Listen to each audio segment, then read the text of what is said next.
राधे राधे दोस्तों। जिन लोगों को लगता है कि मैं उनकी धमकियों में आ रही हूँ और मैं धमकियों में आकर के स्त्रियों की आवाज़ उठाना बंद कर दूंगी, तो कृपया मुझे धमकी देना बंद करें। और अगर धमकी देंगे तो मैं किसी की धमकी में पहली बात तो आती नहीं हूँ। मेरा एड्रेस सबके पास है। आ जाओ, पथेना, भरतपुर, राजस्थान में मैं रहती हूँ। सड़क के ऊपर ही मेरा घर है। जिसको भी ये लगता है कि मैं कुछ गलत कर रही हूँ या कुछ गलत हो रहा है, आओ, कौन मना करता है, आके पहले देखो। लेकिन अगर ये बात मैं सबको बोल रही हूँ कि जो मन में आता है वो लिख के चले जाते हो, जो मन में आता है वो कहते हो। अगर मैंने मुकदमे दर्ज कर दिए ना तुम्हारे ऊपर, तो बेटा पूरे भारत से करूंगी और हो सकता है विदेशों से भी करवा दूं। आप ये मत समझना कि आज की तारीख में मैं अकेली हूँ। वकील मेरे पास है, कोर्ट के भी लोग मेरे पास है, जज मेरे पास है। और ये नहीं है कि पुरुष हैं, महिलाएं, महिलाएं समर्थक, आईएएस अधिकारी, इंस्पेक्टर, डॉक्टर। और आपको मैं बता दूं कि बड़ी से बड़े अधिकारी, बड़े से बड़े एनजीओ, पत्रकार सब मेरे साथ जुड़ चुके हैं। अब अगर किसी गलत फहमी में हो ना, तो वो गलत फहमी निकाल देना।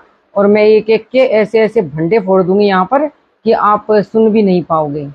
ये विधायकों की बीवियां, डॉक्टर्स की बीवी, पत्नियां, उनकी रिकॉर्डिंग, उनकी बातें जो वो कहती हैं वो बताती हैं। और यहाँ तक कि इंस्पेक्टर महिला, आपने किसको बख्शा है? और सदियों से आप स्त्रियों की आवाज दबा रहे हैं। तो अब स्त्रियों की आवाज दबाई नहीं जाएगी। आप मुझे स्त्रियों का भगत सिंह मान लें, फांसी चढ़ जाऊंगी, लेकिन बोलना नहीं रुकेगा, लिखना नहीं रुकेगा।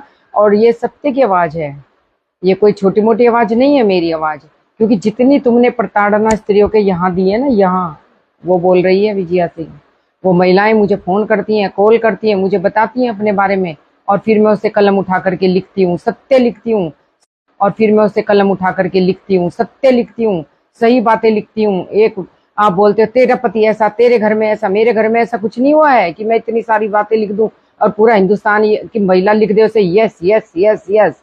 ऐसे ही नहीं हो रहा है। वो तुमने जितने दर्द स्त्रियों को सदियों से दिए हुए हैं, वो इस समय विस्फोट होकर तुम्हारे सामने आ रहे हैं, और जिसे तुम सुन नहीं पा रहे। और मजे की बात, जिसे तुम सुन नहीं पा रहे ना, उसे स्त्रियां इतने सालों से भुगत रही हैं। और अभी अभी एक आदमी ने, मैंने देखा कि महासभा हो रही है, और उस महासभा में महिलाओं के लिए ये जब से ये महिला एक बच्चा लेके जली है, मरी है, तो कहीं यहाँ पे एक महासभा हुई है, पंचायत हुई है ठाकुरों की। और ठाकुर कहते हैं अब से बेटियों को ससुराल में दहेज के स्थान पर बंदूक लेके भेजेंगे। अरे यार, तुम बंदूक लेके भेजोगे? अगर ऐसी नौबत आ रही है कि जहां बेटियों को बंदूक की आवश्यकता है, क्यों भेज रहे हो ऐसी जगह बेटियों को? क्या आवश्यकता है? तुम्हारे घर में रोटी नहीं है, उन्हें पढ़ाओ लिखाओ, उनके पैरों पे खड़ा करो। भाड़ में जाने दो ऐसे ससुराल को, ऐसे पतियों को, ऐसे घर को। लेकिन नहीं, बंदूक दे के भेजेंगे, दहेज की जगह पर भेजेंगे जरूर ससुराल में। क्यों भेजोगे भाई? बुद्धि नहीं है तुम्हारे अंदर? और अगर बंदूक की नौबत है तो ये बेटे क्यों नहीं जाते?